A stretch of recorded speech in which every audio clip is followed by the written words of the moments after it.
Quando chega o final do ano é muito comum as pessoas abusarem da alimentação. Afinal de contas, são muitas festas, muitas comemorações, mas olha só, é preciso ter cautela para evitar diversos problemas que a alimentação, quando não é saudável, pode acarretar na vida das pessoas. E é sobre esse assunto que a gente conversa agora com a nutricionista doutora Giovana Titonelli, que vai tirar dúvidas importantes. Doutora Giovana, bom dia, bem-vinda mais uma vez. É um prazer recebê-la, senhora, aqui na Rádio Muriaé. Bom dia, Paulo Vitor, bom dia, internautas e ouvintes da Rádio Muriaé. O prazer é todo meu. Doutor, explica pra gente por que, quando chega nessa época do ano, muitas pessoas se sentem na vontade, se sentem no direito de comer muito, abusar da alimentação. Muitas vezes vem durante todo o ano uma dieta, uma alimentação regrada, mas quando chega dezembro, as confraternizações começam a bater nas portas, aí começa a alimentação indevida. Por que, quando chega dezembro, as pessoas viram a ficha? Então, Paulo Vitor, a gente percebe que as pessoas elas vão, nesta época do ano, se premiar com comida. Com aquela seguinte filosofia: eu trabalhei muito o ano todo, eu me dediquei, eu cumpri metas, eu sofri pressão, eu atingi meus objetivos. Então, agora é a hora de celebrar tudo isso. Então, eu vou ficar muito à vontade, eu vou comemorar muito, e então a pessoa se premia com excesso de comida, excesso de bebida nesta época do ano, achando que isto é um benefício, o que é um grande engano. Agora, quais são os riscos quando a pessoa tem uma alimentação desregrada? Então, Paulo Vitor, é tanto risco que existe até uma estatística no ambiente hospitalar sobre o aumento dos casos de infarto, de derrame cerebral nessa época do ano, porque as pessoas aumentam muito o consumo de álcool, de comidas salgadas, né? Principalmente o famoso tira-gosto, o churrasco salgado. A pessoa já está com a saúde fragilizada, chega aquele momento, aquele intensivão de maus hábitos, desencadeia problemas nesse período. Então, isso aí, qualquer hospital tem essa estatística ruim, que essa é a época onde as pessoas se expõem mais, engordam, têm um hábito de vida muito ruim, acarretando um ano inteiro de estresse, de muito trabalho, de preocupações, e tem um desfecho totalmente perigoso e negativo. Comer muito apenas no final do ano pode comprometer todo um trabalho que vem ocorrendo durante o ano. Por exemplo, as pessoas vão nas academias de janeiro a novembro, conseguem fazer dieta de janeiro a novembro, perde peso, mas quando chega dezembro, isso esquece a academia, esquece a alimentação saudável. Somente dezembro pode comprometer tudo aquilo que ela conquistou durante o ano? Pode comprometer tudo ou parcialmente, o que já é um grande prejuízo. Por quê, Paulo Vitor? Se a pessoa, por exemplo, tinha alguns anos aquele excesso de peso e conseguiu naquele ano modificar esse quadro, essa pessoa ela tem uma memória celular para aquele peso antigo e errado. Então, quando ele volta àqueles hábitos, quando ele tem a chance de ingerir caloria, de retomar essa caloria, para onde que ela vai? Para aquela memória celular. Então, a pessoa que era obesa ou sobrepeso, emagreceu, ela tem muito mais facilidade de voltar àquele status que o metabolismo dela, que o organismo dela, que a célula dela conhece, do que uma pessoa que nunca esteve fora do peso. Então, é muito arriscado, é uma decisão muito ruim que a pessoa tem. No dezembro agora eu cancelei a academia, cancelei minha dieta, agora eu estou livre. E tem todo um trabalho desperdiçado. Doutor, é sempre bom a gente lembrar que ganhar peso é muito fácil, agora perder peso é mais complicado, não é? Não é complicado perder peso e nem difícil. Na verdade, exige disciplina, rotina. Então, tudo que faz bem à saúde é rotina. Não adianta você comer alface uma vez na semana achando que vai ter benefício. Então, se você tem uma rotina saudável, se os seus hábitos de vida são bem planejados, o reflexo disso é o quê? Saúde, bem-estar, peso adequado. Então, isso não é difícil, isso é complexo e a pessoa pode se organizar, pode se preparar, modificar esse quadro e ganhar esses grandes benefícios. Para você que está acompanhando essa entrevista na nossa página no YouTube, no nosso canal no YouTube, melhor dizendo, a gente vai mostrar agora alguns alimentos aqui na nossa tela que são muito comuns nesta época do ano. Como, por exemplo, olha só, panetone, doutora Giovana, eu confesso que eu gosto muito. Mas o que você me fala do panetone? Uma comida que muitas pessoas consomem nesta época do ano. Sim, praticamente todas as pessoas consomem o panetone. Agora vocês vão pensar comigo. O panetone é um tipo de bolo, é um tipo de pão, e ele começa a aparecer no supermercado no final de outubro, para ser consumido durante todo o mês de novembro, dezembro. Pós-dezembro você acha esse mesmo produto lá. Como que ele dura quanto tempo na prateleira? Olha a quantidade de aditivo que tem aí, de conservante que tem aí. É muito típico do Natal. Tem até uma história, toda uma cultura em torno do panetone. Isso quer dizer que você não pode comer? Até pode, mas com moderação. Escolher algo mais saudável, porque hoje em dia existem produção de panetone feitas na cidade, feito por pessoas que sabem fazer a receita de maneira artesanal, e você consumir algo que está com menos xenobiótico, que é o quê? Produtos químicos que a indústria que produz em grande escala precisa usar para aquele produto ser entregue no Brasil inteiro em grande escala e durar muito tempo na prateleira. Então, qual panetone vai consumir? E sem esquecer que mesmo sendo feito de forma artesanal, em média 270 calorias a fatia. É uma preparação mais calórica. Para quem não entende sobre o coeficiente de caloria, um pãozinho de sal tem em média de 120 calorias. Então, se você come uma fatia de panetone, você está comendo quase o equivalente a 3 pães de sal. Então, é uma matemática a se pensar. É verdade. Tem uma outra imagem, essa eu gosto muito, doutora, leitoa assada. Só de olhar a imagem dá água na boca. É muito saboroso. Por que é muito saboroso? Todo alimento que tem uma concentração maior de gordura, ele vai ter mais sabor e mais cheiro. Eu comento com as pessoas que tratam comigo que ninguém sabe se tem alface na casa do vizinho. Mas se ele alaçar uma costelinha de porco, uma leitoa, a vizinhança toda vai saber. Por quê? A gordura ela vai exalar aromas, ela vai agregar sabor. Não, nós temos a leitoa para quem está com muita saúde, faz muita atividade física, tem condições de consumir esse produto nesse período do ano, ótimo. Mas quem não tem, é um caso a se pensar, porque existem outras opções com menor teor de gordura, também saborosas, que vão estar combinando com o seu estado de saúde. Temos uma outra imagem. Essa, por exemplo, a cerveja. A gente, inclusive, existem números que comprovam que nesta época do ano aumenta muito a venda da cerveja devido a essas comemorações. Mas a gente sabe que é uma bebida alcoólica que precisa também ter moderação, né, doutora?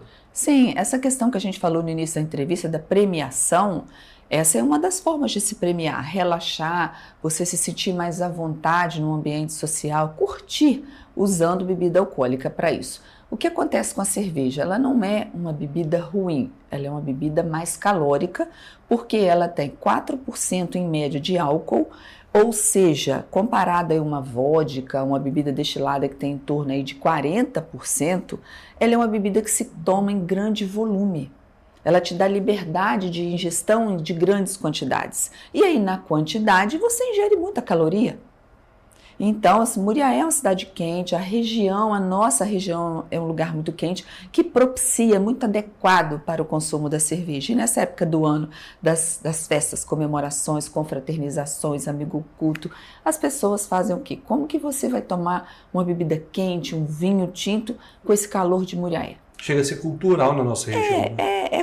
É uma coisa que combina com a nossa região, não que seja errado tomar. Mas a pessoa pode ponderar, beber água junto com a cerveja, porque a cerveja ela é uma bebida muito leve.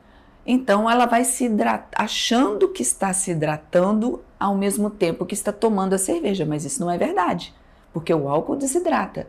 Então, você já viu alguém beber cerveja com um copo de água ao lado, como é muito comum no vinho? Difícil. Difícil. Então, são pequenas mudanças, são pequenas observações que a pessoa pode fazer, usar e melhorar essa situação. Agora tem um outro também que muitas pessoas acabam exagerando no consumo, que são os refrigerantes, doutora. É um vilão hoje nos dias atuais, não é? É um vilão em todos os sentidos, Paulo Vitor, em todos os sentidos. O refrigerante nessa imagem aí, tudo que você está vendo é artificial.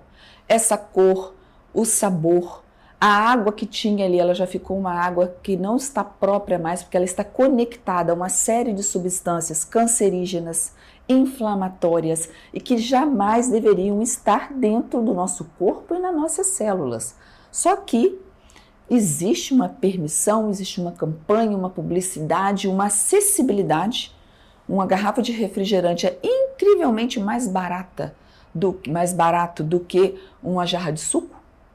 Isso daí todos que estão me ouvindo sabem disso. Então tem uma grande acessibilidade e está trazendo para você inflamação, doença, tumores, e a grande maioria da população não acredita nisso. Se as pessoas souberem o que é um refrigerante, não colocaria na boca. Nós sabotaríamos essa indústria porque a gente tem consciência de não querer se matar. E, infelizmente, as pessoas não acreditam, Paulo Vitor. É uma questão de credibilidade, sabe? As pessoas são incrédulas com relação a isso, porque está tão acessível, tão disponível, e você não vai imaginar que aquilo vai fazer tanto mal. E por último, o meu preferido, o churrasco, doutora. Como que é saboroso um churrasco, né? E o churrasco, ele reúne as pessoas, é sinônimo de estar bem, traz prazer, mas é preciso tomar alguns cuidados. Sim, o churrasco é o rei da socialização. Separaram até uma picanha, uma peça de picanha. Pois é, essa foto tá aqui de compensação, parece que tem um franguinho, não é, Paulo Vitor? Então essa foto dá para negociar bem. Vamos colocar que ali atrás da picanha nós teríamos ali um lombo de porco sendo feito na churrasqueira. Aqui eu sento a picanha, que a gordura está condenando, e aqui um franguinho. Vamos lá, você precisa comer uma picanha com 2 dedos de gordura? Come um pedacinho, 2. Mas pode ter também um corte mais magro, como um baby beef, um miolo de alcatra, que vai ser carne de boi suculenta. Quando você vai comer churrasco, qual é a palavra principal? Carne. Não é uma bacia de gordura. Você não passa a mão num pote de banha e come uma colherada porque você está no churrasco. Não, você vai comer carne. Então você pode comer o lombo de porco, que tem baixíssimo teor de gordura, você pode comer frango, você pode assar salmão na churrasqueira, bacalhau, porque o churrasco é um método. Você pode fazer legumes grelhados na churrasqueira para acompanhar essa carne. Então a churrasqueira é um método. Vamos fazer churrasco de quê?